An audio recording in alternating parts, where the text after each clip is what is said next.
ગીર સોમનાથ જિલ્લામાં વહેલી સવારથી વાદળછાયા વાતાવરણ વચ્ચે મેઘરાજાની એન્ટ્રી થઈ છે। ધીમી ધારે મેઘરાજાની એન્ટ્રી થઈ તો મેઘરાજાની એન્ટ્રી થતાં વાતાવરણમાં ઠંડક પ્રસરી ગઈ છે। તો સૂત્રાપાડા વેરાવળમાં 1.5 ઇંચ જેટલો વરસાદ ખાબક્યો છે, જ્યારે કોડીનાર, ઉના, તલાળા સહિતના વિસ્તારોમાં હળવાથી મધ્યમ ઝાપટા પણ નોંધાયા છે।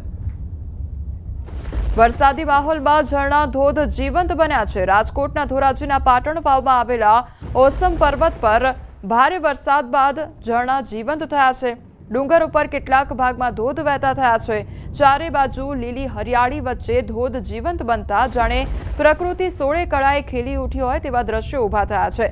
ઓસમ પર્વત ઉપર રહેલા ટપકેશ્વરમાં આવેલા ધોધનો અદ્ભુત નજારો જોવા મળ્યો છે। પર્વત નીચે આવેલા ધોબીપાટનો ધોધ વહેતો થતા પર્યટકો ધોધનો આનંદ માણી રહ્યા છે। કુદરતી સૌંદર્યથી ભરપૂર ડાંગ જિલ્લામાં ચોમાસાની ઋતુમાં પ્રકૃતિ સોળે કળાએ ખીલી ઉઠી છે, જેને માણવા પ્રવાસીઓ આતુરતાથી રાહ જોતા હોય છે। ખાસ કરીને શનિ રવિવારે વીકેન્ડ માણવા પ્રવાસીઓ અહીં આવતા હોય છે। તેમાં પણ ગિરમાળ ધોધ પ્રવાસીઓની પહેલી પસંદ બની રહ્યું છે। ચોમાસાની રાહ જોઈ બેઠેલા પ્રકૃતિ પ્રેમી પ્રવાસીઓ વરસાદના આગમન બાદ લીલીછમ વનરાજીથી ઘેરાયેલા ગીરા નદી પર આવેલા ગિરમાળ ધોધનો નજારો માણવા ઉમટી પડતા હોય છે। અંદાજે 100 મીટરની ઊંચાઈથી પડતો ગિરમાળ ધોધ પ્રવાસીઓને યાદગાર સંભાળણું બની રહ્યું છે। અહીંયાનું વાતાવરણ બી ખૂબ જ સરસ છે। ધીમો ધીમો વરસાદ આવે, ધોધ બી મસ્ત જોઈને આનંદ આવી જાય। અહીંયા નજીકમાં બી ઘણા બધા પ્રાકૃતિક સ્થળો છે જોવા માટે, જેમ કે યુટર્ન છે, જેમાં નદી આમાં આખો યુટર્ન લે છે એવું દેખાય। પછી શબરીધામ છે, પછી તમે સાપુતારા જાઓ ત્યાં બી ખૂબ જ સરસ વાતાવરણ છે। વડોદરા શહેરમાં મેઘરાજાની ધમાકેદાર બેટિંગ જોવા મળી રહી છે। લાંબા સમયના વિરામ બાદ મેઘરાજા મન મૂકીને વરસ્યા છે। ભારે પવન સાથે તોફાની વરસાદ વરસતા લોકો અટવાઈ ગયા છે, તો શહેરના જુદા જુદા વિસ્તારમાં વરસાદી ઝાપટા અનુભવાયા છે। લાંબા સમય બાદ વરસાદ વરસતા અસહ્ય ગરમી અને ઉકળાટથી રાહત પ્રાપ્ત થઈ છે। લાંબા સમયના વિરામ બાદ ફરી એક વખત વડોદરા શહેરમાં મેઘરાજાએ પોતાની ધમાકેદાર બેટિંગ જે છે તે શરૂ કરી છે। દ્રશ્યો તમે જે જોઈ રહ્યા છો તે સયાજીગંજ વિસ્તારના દ્રશ્યો છે અને જોઈ શકાય છે કે ધોધમાર વરસાદ જે છે તે વરસી રહ્યો છે અને ભારે પવન જે છે તે ફૂંકાઈ રહ્યો છે। નાગરિકો પણ જોઈ શકાય છે કે ભારે વરસાદ અચાનક શરૂ થઈ જવાના કારણે કેટલાક નાગરિકો પણ અટવાઈ ગયા છે અને રસ્તા પર પરિસ્થિતિ જોઈ શકાય છે કે મેઘરાજા કઈ હદે પોતાની તોફાની બેટિંગ જે છે તે કરી રહ્યા છે। વડોદરાની વાત કરીએ તો અત્યારે વડોદરા શહેરમાં સાર્વત્રિક રીતે તોફાની વરસાદ જે છે તે વરસી રહ્યો છે અને જો જિલ્લાની વાત કરવામાં આવે તો વડોદરા શહેરના ગ્રામ્ય વિસ્તારમાં પણ આ જ રીતનો વરસાદી માહોલ જે છે તે જોવા મળી રહ્યો છે। ઉલ્લેખનીય બાબત છે કે જ્યારે વડોદરા શહેરમાં વરસાદ વરસે છે ત્યારે નાગરિકોને પૂરની પરિસ્થિતિનો ડર સતાવે છે। ત્યારે આ જે વરસાદ છે એ જોતા લાગે છે કે વરસાદ વરસતાની સાથે જ વડોદરા શહેરના કેટલાક નીચાણવાળા વિસ્તારમાં પાણી ભરાવાની સમસ્યા ચોક્કસથી સર્જાશે। ત્યારે ટૂંકમાં કહીએ તો છેલ્લા 3-4 દિવસથી વડોદરા શહેરમાં અસહ્ય તડકો અને ઉકળાટ હતો। હાલ વરસાદ વરસતા વડોદરાવાસીઓને અસહ્ય ગરમી અને બફારાથી મહદઅંશે રાહત મળી છે। હાર્દિક દીક્ષિત, ન્યૂઝ 18 ગુજરાતી, વડોદરા। વડોદરાની વધુ એક સ્કૂલને બોમ્બથી ઉડાવી દેવાની ધમકી મળી છે। હરિનગર ખાતે આવેલ ડીઆર અમીન સ્કૂલને બોમ્બથી ઉડાવવાની ધમકી મળી છે। ધમકીના પગલે સ્કૂલમાંથી વિદ્યાર્થીઓને છોડી મૂકવામાં આવ્યા છે।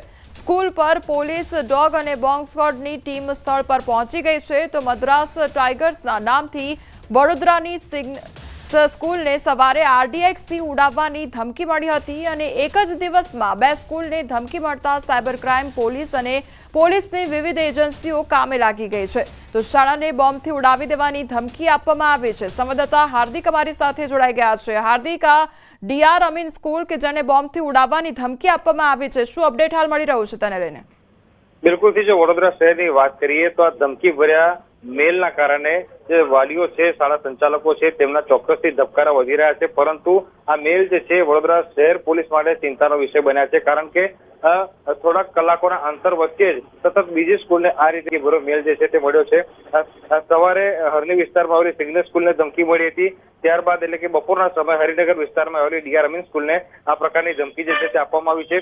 સવારની ઘટનાની વાત કરવામાં આવે તો મદ્રાસ ટાઇગર્સ નામથી વડોદરાની સિગ્નલ સ્કૂલને RDXથી ઉડાવી દેવાની ધમકી મળી હતી। ત્યારે અત્યારે જે ડીઆર અમીન સ્કૂલ છે ત્યાં પોલીસની ટીમ પહોંચી છે અને અત્યારે બોમ્બ સ્ક્વોડ ડોગ સ્ક્વોડ દ્વારા સઘન ચેકિંગ જે છે તે હાથ ધરવામાં આવ્યું છે. ઉલ્લેખનીય બાબત છે કે એક જ દિવસમાં 2 જેટલી સ્કૂલને ધમકી મળતા સાયબર ક્રાઇમ જે છે તે હવે ધંધે લાગી છે અને અજયનો જે હાર્દિક સમગ્ર માહિતી બદલ આપનો આભાર. ખેડા શહેરમાં લાગી છે ભીષણ આગ અને ખેડા અંબિકા કોમ્પ્લેક્સની સામે રાઈસ મિલમાં પ્લાસ્ટિકના ગોડાઉનમાં આગ લાગવાની ઘટના બની છે.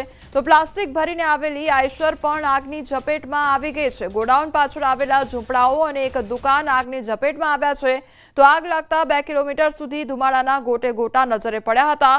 અચાનક લાગેલી આગના કારણે બજારવાળો જે વિસ્તાર હતો અને તેના કારણે ત્યાં આગળ લોકો પણ હાજર હતા અને લોકો પણ ભયભીત થઈ ગયા હતા. નડિયાદ ફાયર બ્રિગેડની ટીમ આવવા માટે રવાના થઈ અને ત્યારબાદ ધોળકા અને અમદાવાદના અસલાલીથી ફાયર વિભાગની ગાડીઓ પણ બોલાવવામાં આવી છે.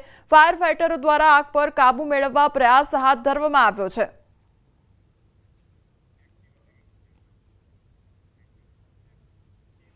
મહેસાણા ઉમેદવાર સરપંચ બની ગયા પછી ખબર પડી કે ઉંમર નાની છે. 21 વર્ષ પૂરા થયા નથી છતાં બની ગયા છે સરપંચ.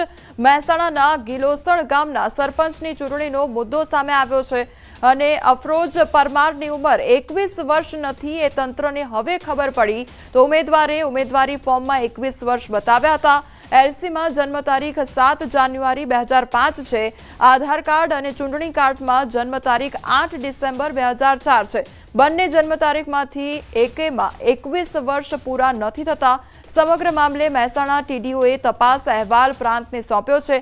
તો અહેવાલમાં 2 અધિકારીઓની ભૂલ સામે આવી છે અને તત્કાલીન ચૂંટણી અધિકારી અને વિસ્તરણ અધિકારી નયન પ્રજાપતિ તેમજ મદદનીશ ચૂંટણી અધિકારી જિગ્નેશ સોલંકીની ભૂલ સામે આવી છે. નિયમ મુજબ સરપંચની ચૂંટણી લડવા 21 વર્ષ પૂરા જોઈએ અને ગિલોસણના સરપંચની 21 વર્ષ ઉંમર પૂરી થવામાં 6 થી 7 મહિના બાકી છે. તો 21 વર્ષ પૂરા થયા નહીં અને તેની વિગતો ફોર્મમાં છુપાવાઈ. તો સમગ્ર મામલે ચૂંટાયેલ સરપંચ વિરુદ્ધ કાર્યવાહી થઈ શકે છે. ફોર્મમાં ખોટી વિગતો આપવામાં આવી હતી. મેન બેઝિક ભૂલ ચૂંટણી અધિકારી જે તે વખતે નયનકુમાર પ્રજાપતિ કરીને છે અને અત્યારે અમારે ત્યાં વિસ્તરણ અધિકારી તરીકે ફરજ બજાવે છે તાલુકા મહેસાણા ખાતે. અને મદદની ચૂંટણી અધિકારી તરીકે જિગ્નેશ કુમાર સોલંકી છે એ અત્યારે જુનિયર ક્લાર્ક તરીકે ફરજ બજાવે છે અમારે ત્યાં. એટલે જે તે વખતે એમને એ બંનેની ભૂલના કારણે પ્રાથમિક દ્રષ્ટિએ જણાઈ આવે છે કે એમને એ બંનેની ભૂલના કારણે આવો પ્રશ્ન બન્યો છે. પહેલાં તો આ જે માહિતી છે જે એમને આપેલી ફોર્મની અંદર 21 વર્ષ એ ખોટી આપેલી છે એવું પ્રાથમિક દ્રષ્ટિએ જણાય છે જે એનો વિગતવાર અભ્યાસ કરી રહ્યો છે. સાહેબ એની સામે ક્રિમિનલ પ્રોસિજરની કઈ કલમ અંતર્ગત કાર્યવાહી થઈ શકે? એ પ્રોસિજર અંતર્ગત જવું કે કેમ આ બોનાફાઇડ મિસ્ટેક છે કે ઇન્ટેન્શનલી મિસ્ટેક છે એ પહેલાં જોવાનું રહેશે આની અંદર. મહેસાણા જિલ્લાનું એક એવું ગામ કે જેમાં ગામના સરપંચ બની ગયા પછી ખબર પડી કે ગામના જે સરપંચ બન્યા છે તેમની ઉંમર નાની છે. મહેસાણાના ગિલોસણ ગામે ન્યૂઝ 18 ગુજરાતીની ટીમ પહોંચી છે કે જ્યાં થોડા દિવસ પહેલાં જ સરપંચની અને સભ્યોની ચૂંટણી યોજવામાં આવી હતી. સરપંચ પણ બની ગયા પછી ખબર પડી કે આ જે સરપંચ બન્યા છે તેમની ઉંમર 21 વર્ષ પણ થઈ નથી. અફરોજ પરમાર નામની જે 21 વર્ષની દીકરી છે તે સરપંચ બન્યા હતા. તંત્રને પછી ખબર પડી કે આ જે દીકરી છે તેના 21 વર્ષ થયા નથી. ઉમેદવારે ઉમેદવારી ફોર્મમાં 21 વર્ષ બતાવ્યા હતા પરંતુ એલસીમાં જન્મ તારીખ 7 જાન્યુઆરી 2005 છે જ્યારે આધાર કાર્ડ અને ચૂંટણી કાર્ડમાં જન્મ તારીખ 8 ડિસેમ્બર 2004 છે. બંને જન્મ તારીખમાંથી એકેમાં 21 વર્ષ પૂરા થતા નથી. સમગ્ર મામલે હાલમાં તાલુકા વિકાસ અધિકારી દ્વારા તપાસનો અહેવાલ પ્રાંત અધિકારીને સોંપવામાં આવે છે. અહેવાલમાં 2 અધિકારીઓની ભૂલ પણ સામે આવી છે. તો બીજી બાજુ હાલમાં જે પ્રાંત અધિકારી હોય છે તેમના દ્વારા પણ જે તપાસ હોય છે તે તપાસ શરૂ કરવામાં આવી છે. આગામી દિવસોમાં જ્યારે આ તપાસનો અહેવાલ પ્રાંત અધિકારી રજૂ કરશે ત્યારબાદ જે કાર્યવાહી હોય છે તે કાર્યવાહી થઈ શકે છે. જે ચૂંટણી અધિકારીઓ હતા તેમજ જે સરપંચ બન્યા છે તેમની સામે આગામી દિવસોમાં કાર્યવાહી ચોક્કસથી થઈ શકે છે. કેતન પટેલ, ન્યૂઝ 18 ગુજરાતી, મહેસાણા.